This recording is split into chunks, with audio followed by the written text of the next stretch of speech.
Pune hit and run मामले में जान गंवाने वाली जबलपुर सैनिक सोसाइटी निवासी युवती सॉफ्टवेयर इंजीनियर अश्विनी कोष्टा को अंतिम विदाई दी गई। पुणे से अश्विनी कोष्टा का शव जबलपुर लाया गया, जिसके बाद परिजनों ने गौरीघाट मुक्तिधाम में उसका अंतिम संस्कार किया। इस दौरान सभी की आंखें नम हो गई और सभी लोग उस कार चालक को कोस रहे थे जो एक रईसजादे का बेटा है और करोड़ों रुपए की कार को बेलगाम रफ्तार से चलाकर उसने अश्विनी कोष्टा और उसके साथी को मौत के घाट उतार दिया। गौरतलब है कि अश्विनी पिछले लंबे समय से पुणे में रह रही थी। वे वहीं एक कंपनी में सॉफ्टवेयर इंजीनियर थी। शनिवार रात वह अपने दोस्त अनीश अवधिया के साथ कहीं गई थी। दोनों बाइक में थे। वे पुणे के कल्याणी नगर एयरपोर्ट पर पहुंचे ही थे कि तेज रफ्तार लग्जरी कार ने बाइक को सामने से टक्कर मार दी। टक्कर के साथ ही अश्विनी कई फीट उछलकर सड़क पर जा गिरी। वहीं अनीश भी बाइक समेत गिर गया। घटना में दोनों को गंभीर चोटें आई। उन्हें अस्पताल ले जाया जाता इसके पूर्व ही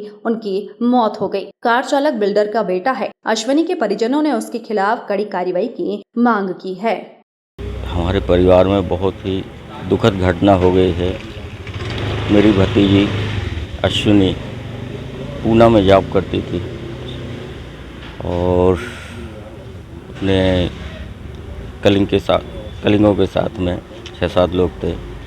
वो खाना खाने के लिए बाहर गए हुए थे और सड़क हादसे में एक कार वाले ने पीछे से टक्कर मारकर और एक्सीडेंट किया, जिससे उसकी मौके पर ही डेथ हो गई थी। न्याय का जहाँ तक सवाल है तो मेरे को तो वैसे कानून पर तो भरोसा है, लेकिन फिर भी कड़ी से कड़ी सज़ा उनको मिलना चाहिए। और जो लापरवाही से वाहन चालक था उसको भी सज़ा मिलना चाहिए।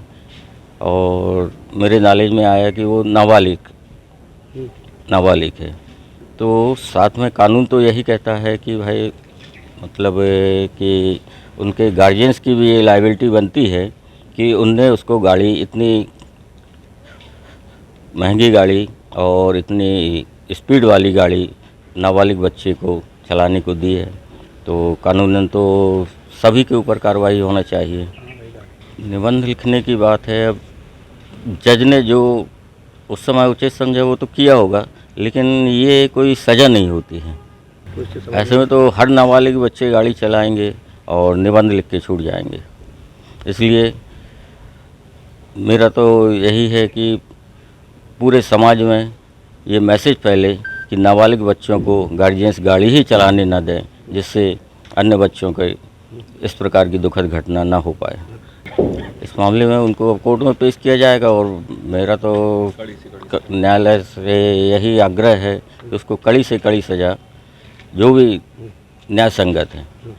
मैंने ये नहीं कहता कि उनको बिल्कुल फांसी की सज़ा दे दी जाए, लेकिन जो कानूनन है उतनी सज़ा तो अधिक से अधिक मिलना चाहिए उनको। श्री सुरेश कोष्टा जी की जो बेटी अश्विनी कोष्टा है, काफ़ी दिनों से पुणे में जॉब कर रही थी, सॉफ्टवेयर इंजीनियर थी। ये जो घटना उनके साथ हुई है बहुत दुखद है। ये जो बच्चे ने कार से एक्सीडेंट किया है, 17 साल 8 महीने का बच्चा, जो मैं सुन रही हूँ 220 की स्पीड में इतनी महंगी कार में जा रहा है बच्चा, शराब पीकर जा रहा है, नशे में जा रहा है। इसको ये भान नहीं है कि इसने 2 लोगों की जान ले ली है। 2 लोगों की जान की कीमत इतनी कम होती है क्या? मैं मीडिया से अपील करूँगी कि ऐसे बच्चों को और ऐसे माँ बाप को जो अपने बच्चों की केयर नहीं करते हैं, अनाप शनाप पैसे खर्च करते हैं, इनको कड़ी से कड़ी सज़ा देनी चाहिए।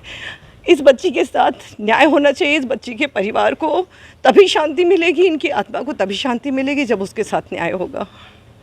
कि इलाहाबाद हाई कोर्ट ने जुवेनाइल जो एक्ट है उसके माध्यम से ये बताया है कि यदि कोई अंडर 18 ईयर का है बच्चा और अगर उसको बेल नहीं मिलनी चाहिए इस तरह के, यदि कुछ बहुत क्लियर तो नहीं है, लेकिन इलाहाबाद हाई कोर्ट ने इसके बारे में कुछ और भी कहा है, उसका संज्ञान लेना चाहिए था। और इतनी जल्दी 14 घंटे में बेल जो मिलना है वो कहीं ना कहीं अनुचित है और ऐसा लग रहा है कि इसमें पैसे का रोल है। तो उनकी जो